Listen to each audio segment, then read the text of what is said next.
Hey guys, welcome back to Live Beyond Sunday. I am Michael Knorr, and today we're actually diving into a new series. So we've wrapped up taking inventory. Now we're diving into actual influence replacement. So taking inventory, the whole point was to bring awareness to all the different influences in our lives. And now we're going to talk about, all right, well, let's take action. Now that we have that awareness, what are we going to do?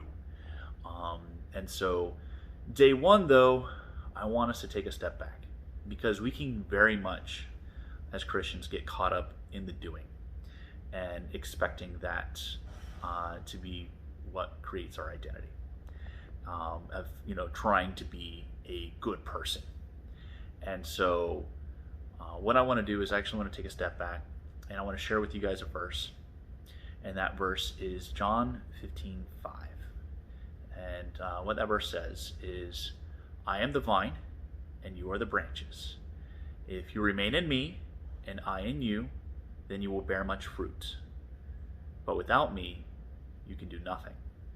So before we just dive straight into, let's go do things, let's, talk, let's remove influences, let's add good influences, I simply want to encourage you to abide in Christ. Because without the relationship with Christ, if we're just trying to do this by our own efforts, then it's really all in vain, and it doesn't add up to a whole lot.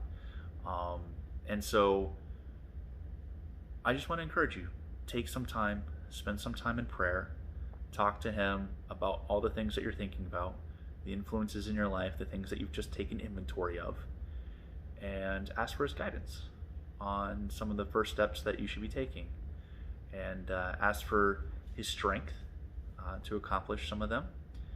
Because some of the influences can be pretty tough to weed out of our lives. I mean, when we talk about some of the things that we're watching, or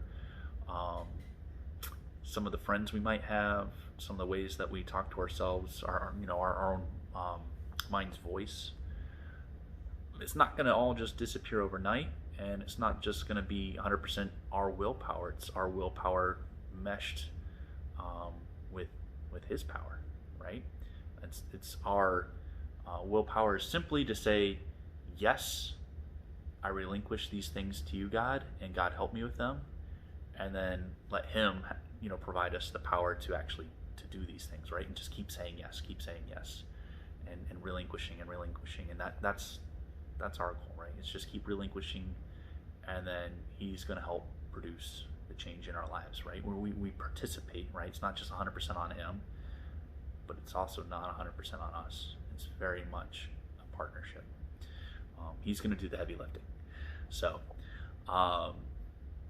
think on that today, and I will catch you guys tomorrow.